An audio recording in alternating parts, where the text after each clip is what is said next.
Hello, everybody, and welcome back to another episode of In the Kitchen with Dr. H. Well, that's me. I'm Dr. Farzana Hafizullah. I'm chair of the Department of Internal Medicine at Nova Southeastern University's Kiran C. Patel College of Osteopathic Medicine. And today, as an internal medicine doctor, disease prevention is so dear to my heart. Also, being a member of the Caribbean community here, being from Trinidad, and having an amazing Caribbean community to call my family here, we want to promote health and wellness in our cooking show. So we show you small twists in the way we can embrace the cultural elements of our foods that we eat in the Caribbean while making changes that improve our health. And of course, we are very grateful to our exclusive sponsor, Aetna. Aetna, thank you for continuing to support our show. As you know, this is season 2. And I'm also very excited today. I'm thrilled to invite a local celebrity. Today, we're celebrating the Dominican Republic. We're Spirit of Dominican Republic, in fact. And my special guest today, he is an author, he's an architect, a philanthropist. He's been dubbed the voice of the Latino diaspora here. And so I'm excited to introduce everybody today to Rodolfo Poun. Rodolfo? Hi, Dr. H. How are you? Thank you so much for inviting me. I'm really enjoying this. Excellent. Well, I'm so excited. Remember, you're representing DR. That's big. That's big. That's big. And then the Yes. dish that I'm going to cook today, I'm so excited. You know, a lot of people grow up with sardines in their household, but this is a rice and spicy sardines dish. So can you tell us first, before we go on to what we're cooking today, tell us a little bit more about the role, your professional role in the community. Well, okay. I started, I'm a kid of Miami, but I'm also a kid from DR. And after I graduated from high school, mom decided, son of a single mom, she decided, son, I think it's in our best interest, or at least our pocket's interest, that you go study back in the island. It'll do good for you. As well, it'll help you become a man. And that was an incredible experience. So I went to Dominican Republic and I studied architecture. It was possibly the best decision I ever made. That led to understanding my role within my country of origin, understanding not only that, but the fact that how my profession as an architect could eventually impact people's lives. And from that experience, it got me involved into politics. And at a very young age, I was able to serve in the Dominican government, an experience I still hold true and dear, and one to which I try to live up to every single day. That's amazing, Rodolfo. Incredible. You bring such a Caribbean spirit here of inspiration. We love that. So you're ready to see what we're going to cook today? Because we're going to start cooking, and then of course we're going to have some more time to hear more about your background and why this work is so important Sure, to you. That sure. sound good? That sounds great. I'm a little scared, but let's go. We can do this. I have faith in us. So what are we cooking today, everybody? And first, I'm excited to have you here in our kitchen. We are making a spicy rice and sardine dish called LOCRIO de Pica-PICA, and we're pairing that with a delicious green tea that's infused with vanilla and using coconut and almond milk and topped with a little bit of cinnamon. So are you excited? Green tea is something I grew up with in the Caribbean. I mean, every weekend, especially on a Sunday, my mother would make a very big spicy breakfast, and all of us, the whole family, would have a nice big pot of green tea. I don't know if you had that same experience growing up in DR. We had it with ginger, as a matter of fact. Ginger tea is a big thing in DR. That's right. You know, you're right. There are so many common elements across all the islands. It's so exciting. So you ready to get started? Because we know the rice dish is going to take us some time. Everybody, I'm ready. I'm yes, ready. excellent. We can do this. Everybody go on nsucaribbeanhealth.com. You will see all of our recipes. Rodolfo, we're starting with a little bit of olive oil. I'm not going to use this whole Sure. thing. Just pouring it into our pan. And I'm just going to crank up the heat on my pan a little bit here and pop the olive oil in there. We don't need a lot because, again, the sardines are packed in olive oil, and I'm using a non-stick pan. You're doing the same over there, isn't that right, Rodolfo? Yeah, I'm doing the same thing. It looks just like yours, right? Yes, that's right. And so we're going to let that heat up for a minute. We Mm-hmm. want to make sure that the oil is nice and just ready to accept some of these delicious ingredients. So I just let it sit there for a little bit. A little Sure. trick that I sometimes use when I'll know that my oil is hot and ready. If I put a little my wooden spoon in there and the wooden spoon starts to bubble around the edges, then you know it's hot enough. Well, Good. It's since better than I, putting the finger. oh no, we want to stay away from burns. You're right, but the Yes. spoon is good for so many different things. So I'm I'm going to crank up the heat a little bit. You could do the same on your side. Sure. Now the sardines. In DR, did you use the spicy sardines or did you Yes, just we use? do. As a matter of fact, that's where the name comes from. The pica pica is makes reference to how hot it is. It hot. It means pica pica. I love that. I love that. Was that also a brand name back in Yes, DR? also, yes. As a matter of fact, the brand name also called it pica pica on the outside, and it was a great source of protein for families that didn't have much money to to assure their the rest of the members of their family good protein. There's always eggplant when you don't have access to beef because of the price or whatever, but they always considered sardines as part of that protein based diet. And these sardines, like you said, it's packed with protein, omega-3 fatty acids, so it's amazing for heart health, for your vascular health in general. But the one thing is, these cans of sardine have a lot of salt, so we just have to watch our salt content. We will not Sure. have to add salt because there's already salt in there.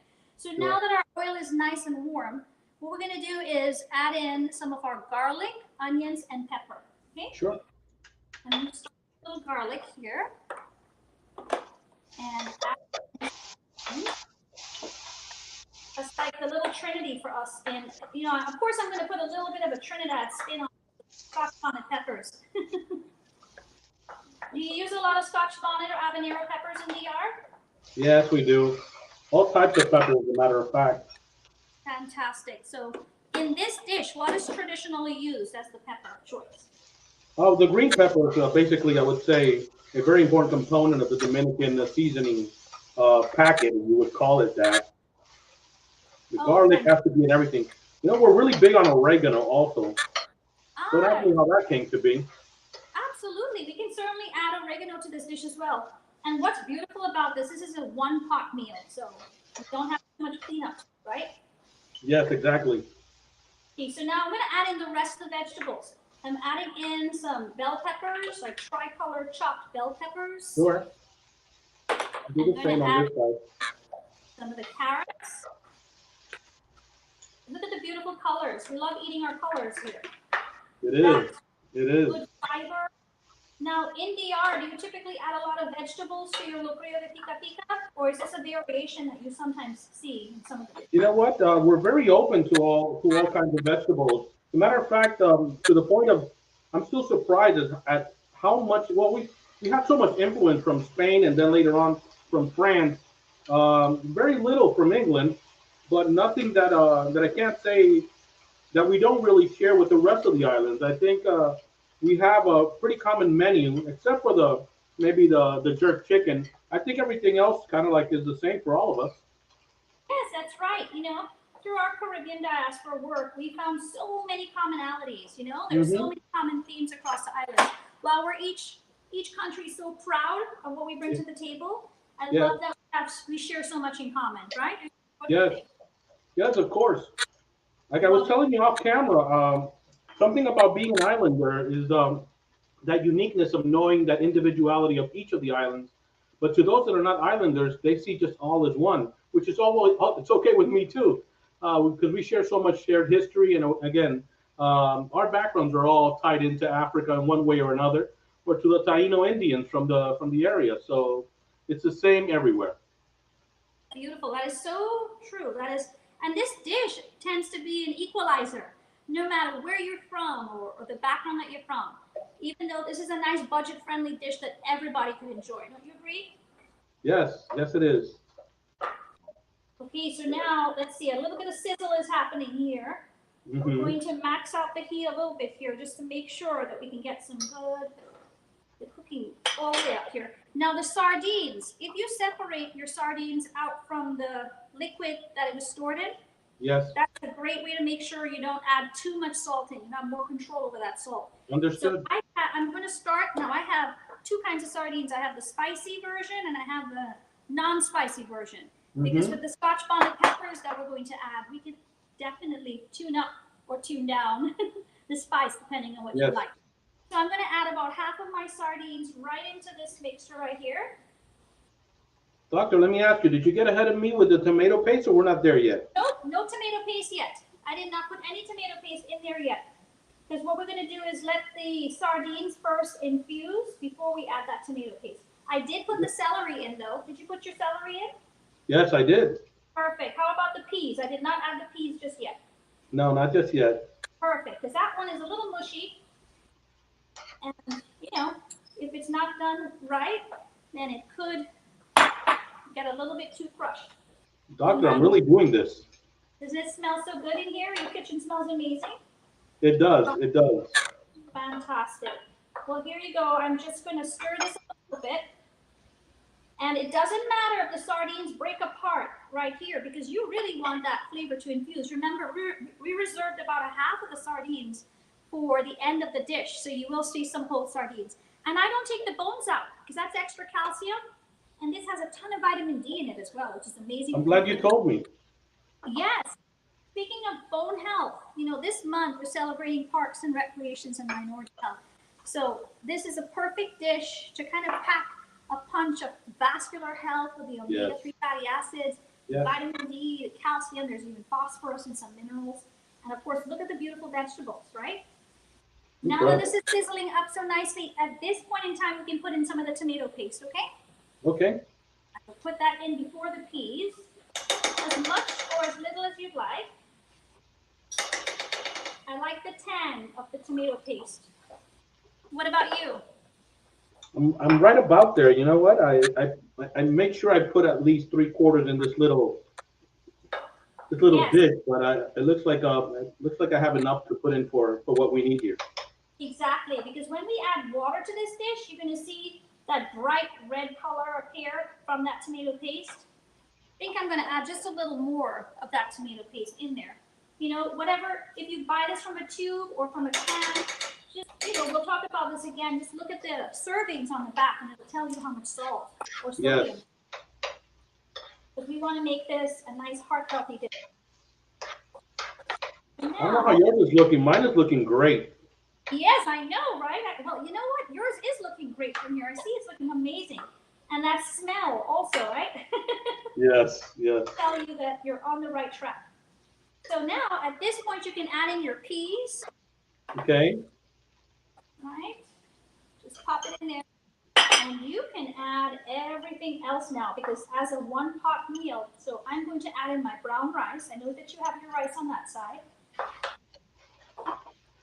And actually, I'm going to put a little bit of Scotch bonnet pepper in mine to add extra heat.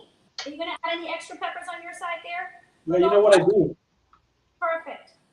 Nice hot Scotch bonnet peppers. Or favorite of mine is the hot sauce my mother makes. We usually keep it in the fridge and use it for all of our dishes. Now, she's passed now, but that hot sauce lives on. You know? Her memory lives on in all of the foods she taught us to cook. Yes, yes it does. Yes. The best way to tell a story. Always, always, right?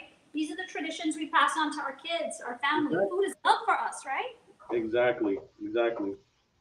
Okay, now at this point, I'm going to add in my raw rice. I'm going to use a combination of cauliflower rice and brown rice, raw brown rice. If you just have the parboiled brown rice, you can just add that in at this point. Into that same pan? Into the same pan. Okay. Just like that. Mix that up nicely. I'm going to add a little bit of cauliflower to mine as well, because this adds extra fiber. Beautiful. We're going to give that a nice stir. Incorporate all of those delicious flavors together. The pepper, onions, garlic, vegetables, the flavor of that spicy sardine. This is looking real. I wasn't expecting this. That's right. Imagine that. Well, listen, you're an architect, right? This is child's play for you, isn't it? Composition, so you're probably right. Oh my gosh. Well, we have to make sure that we stay true to the, my son is very interested in engineering and architecture. So on the plating side of things, that's where I'm going to lean on your expertise, okay? Very well. Okay, so here we go. So now that is incorporated beautifully. At this point, we're going to add enough water to just sort of, you can press down your rice a little bit, but then add enough water so that you cover the rice by about a 1/2 inch or so. Okay. I'm adding in some of this water, and you want to see that you will just sort of immerse your rice a little bit. You stir that together to incorporate every bit of those delicious ingredients. And you see the beautiful reddish tinge. If you want more of that tomato base in there, now is a good time to add it in. But for me, this looks perfect. What do you think? It's a nice color. You know what? I wouldn't mind adding a little bit more. I just, I Yeah, think I'm content with the color it has right now. perfect. Well, guess what? Now at this point, the easy part, we just cover it and leave it alone for Okay. about 10. We'll go ahead and put that on low heat. Yeah, you can no leave it on medium heat, medium to high heat, and then Yeah. it's going to start to boil, and the water is going to get absorbed by that rice. It's going to cook all together. And the beautiful part about having a non-stick pot, you don't have to worry about it sticking and burning. Well, Dominicans love that burnt part in the bottom. Oh, that's a delicious part, It right? is. Now, It is. what's the name for that in DR? You know, we call it con con, which is like C-O-N. It's and a lot of people rather have that with beans and beef in a little part of the, I would say, the little piece of the beef stew than they would having just the grain rice on its own. People fight for that. That's true. Oh my gosh. We also do a crispiness not only to rice, but we make like a potato dish. We call it fried aloo. Fried aloo means potato for us, and it's a crispiness. You're so right. That everybody chases down the crispiness. I think I just gained 3 pounds in those last 2 comments. Oh. Well, we're gonna have to work that off, okay? Yeah. We're gonna make sure that after the 2 laps in your neighborhood, right? And Lorraine will come with you. I'm sure your beautiful Yes, wife. of course. She's right here next to me. I'd like to bring her in a couple of minutes. I'm gonna make the tea and just leave it to the side, and then Sure. I'm gonna get to talk to you all about your background. Yeah. So if you have, do you have a teacup over there? Yeah, it's hanging over there. Perfect. You can go ahead and bring it over. Okay. You can bring it over, and then you have a tea bag in there. Yes, I do. Perfect. So just like me, our tea is already infused, just green tea and water. Mm-hmm. And into that same mixture, we're going to add actually a little bit of cinnamon powder. I'm going to add that in first. All right. We can add a little bit of the creamer, depending on how much creamer you like in there. And this is like coconut milk and almond milk mixed together. Right? Just enough in there. Now, I don't typically like any additional sweeteners in my tea, but if you'd like to, you could use coconut sugar or date sugar. This is a little bit of date sugar. I can add just a touch here. You don't need much. Are you using coconut sugar, Rodolfo? Yes. Okay, perfect. And that's it. You just give it a little bit of a swirl. And then we can pour this out. And I like to serve it sometimes with a cinnamon stick inside of it. So here's our nice creamy green tea. It's just being stirred. And I'm going to just pour this right into my cup and add a little bit. I'm not going to add any more cinnamon powder to it. But what I will do is put a cinnamon stick inside of it. Nice. And I'm going to toast to you, Rodolfo. And to you, Thank you Dr. A. Share more about you. Please, I so enjoy being this. I tell you, it's an incredible experience. For my Dominican folks that thought I was not up for the job, pica-pica, señores, arroz con pica-pica. You are acing it. You are acing it. So You've done much work with the Caribbean diaspora community. Can you share a little bit more about your background, your passion, what's driving you, and why this work aligns with what you're doing? You know, I understood at a very young age. I was I was in college in Dominican Republic. I was sent to what they would call the barrios, or what they call the poor neighborhoods. And I was told by my professor at that time, learn from the scale of which regular people live. We tend to take that for granted here in the United States. And I had grown in the United States. So to me, I had taken for granted that rooms were supposed to be airy and spacious and that we had common areas inside the house. And when I went into that neighborhood, I understood that there was a sense of communion within people that didn't have much, but yet had it all. And when I learned that, I understood that architecture was not necessarily a craft for construction, but in fact, a craft for social equality. And I needed to, as of that moment, understand my role within architecture and within any of the communities that I would live in. And I understood at that moment that low-income housing and that would make people feel dignified of who they are as a people and as a family and as a whole was probably my most or my best interest within my career. So I took that path. When I came back to the States and I started working originally in architecture, I felt I was not in connection with my Dominican community. But in the process, somebody once dared me to write an article for it to come out in the newspaper. And after 4 or 5 weeks, I was able to write that article. And that article taught me two things. One, that we become not necessarily annoyed, but we kind of lose our voice when we come to the United States. And we had a voice when we were in our countries of origin. And it's important that we still do have a voice, because that voice will permit our permanence when it comes to cultural values. And it's important also to see ourselves within a role in our country of origin as elements of development. And at that moment, I understood that although we all have lives here as immigrants, in our land of origin is the only place we'll never be an immigrant. And it's important for us to see ourselves within the development of that place. Without a doubt, I love those inspirational, powerful words. You know, it's so important. Earlier today, before the show, I was on a panel for Southern Illinois University, and we were talking about being your authentic self and being proud of your roots and your background, and making sure that you know that you're bringing something unique to the table. You know, having that in your present life, infusing that, ensuring your children who may not have been born in our native countries of origin, but they recognize just, you know, the spirit of the community that we're bringing, you know, to the table here, and a beautiful diversity that we have here in South Florida, and how we can come together and make such positive impact. So true. So beautiful. Well, you wrote a book, Rodolfo. I want to hear about this book. Can you tell us a little bit more? And I think Lorraine has the book, right? Yeah, Lorraine has the book, and she's coming around. Yeah, I'd like to introduce you to Lorraine, my wife.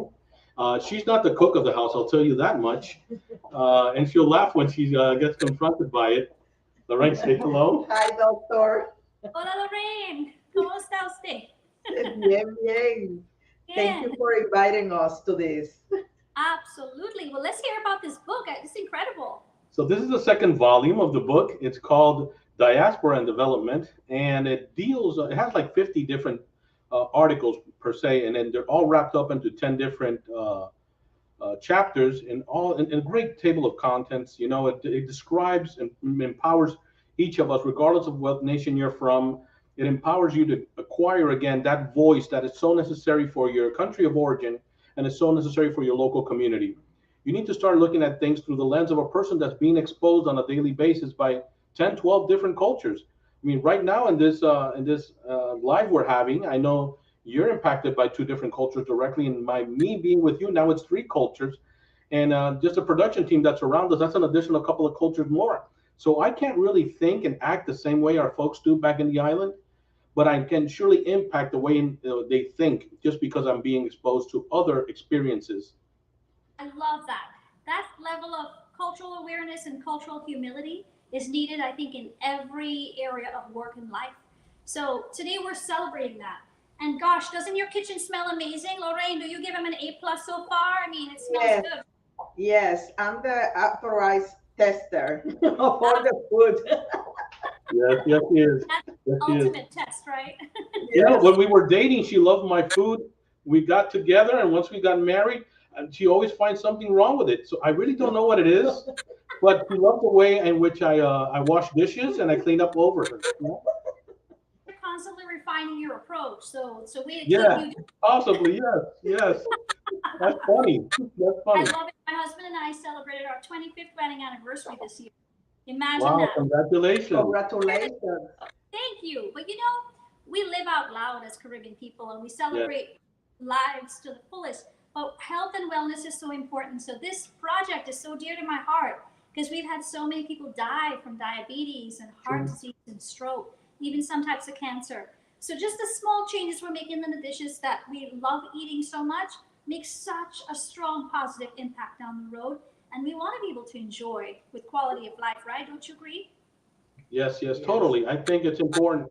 I don't know how we kept up with a great health in our country of origin, with all the stuff we ate and how we ate it. I think it's basically because most of our diets were all organic. But when we got here to the States, there was kind of like a shift in the materials we started using to mimic those recipes we were doing back in the islands.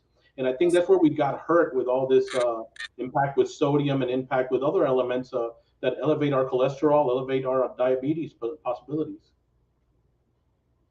Trinidad, if we wanted to get seafood that day, we went to the wharf.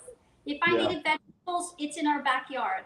Everything was fresh and organic. And speaking of fresh, Lorraine, I know that you brought a nice fresh avocado to the house, right? We're going to make a little avocado salad that's going to go along with our LOCRIO de Pica-Pica. So if you have your avocado, I have a little one over here, but I have a nice big lemon from my backyard. This is a huge avocado, and it's delicious. Delicious. That looks amazing. Wow. Well, large enough for two. Amazing. So we're going to cut up our avocado right now because our rice dish looks like it's just getting about almost ready. And I like to just cut around the avocado, around the seed, just like this. Just spin it around a little bit. And then I twist it off. See my avocado on the inside there? The side, the side that does not have the seed in it, we're going to just, with using this, keeping the skin on like that, we're just going to make little, cubes right into the skin. And you know that. You probably do that the same way. Yes. Right? You got it. Perfect. And then we're just going to scoop it out with a spoon. Delicious, creamy avocado straight into our dish over here. And I'm going to just top that. We could do both sides if you'd like. We can just take out the seed on the other side. My seed went running away from me there. Usually I would use the knife and just hit it against the seed. Yes. And just twist it out. So here's the avocado right here. Perfect. My avocado brought a different manual, so I'll just stick to my the one I'm having. You know what? No rules. Do whatever works for you. Yes.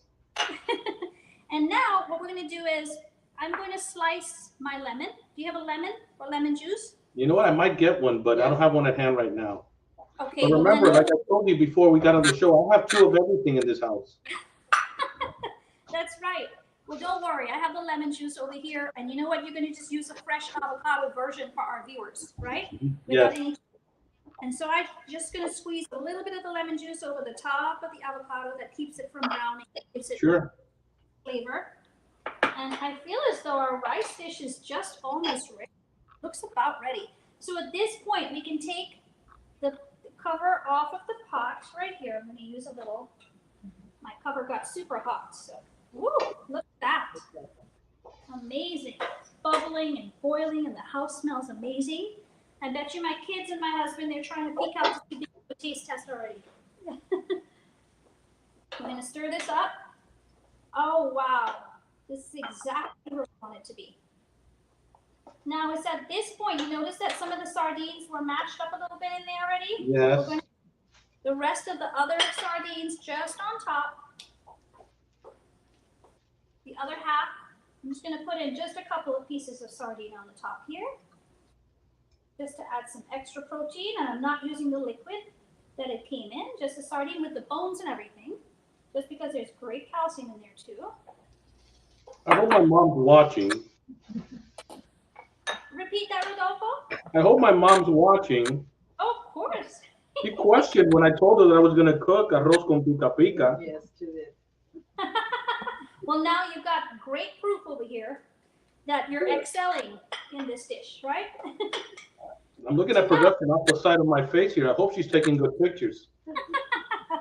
I'm sure you've got a nice crew over there. They're going to take good care of you. Yes. Are you ready to plate this? Yes, I think I am. Perfect. All right, so here, I'm going to, in the spirit of your architectural background, to put some of my rice dish in a ramekin and just flip it, or put it over the top and just flip it, so it has a little height, right? Oh, you pulled a fast one there. I didn't think of that one.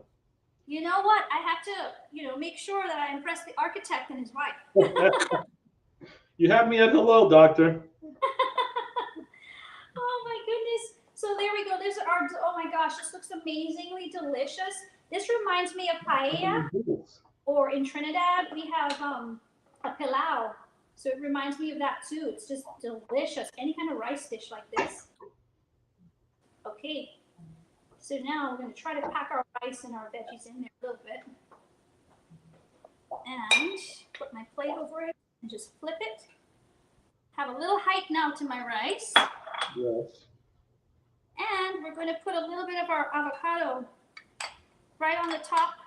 Do we have the plate? A little extra height. I think I might be able to do that.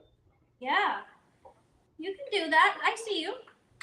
That's all right. Even if it falls apart a little bit, it doesn't matter. You know, it's all delicious food coming together.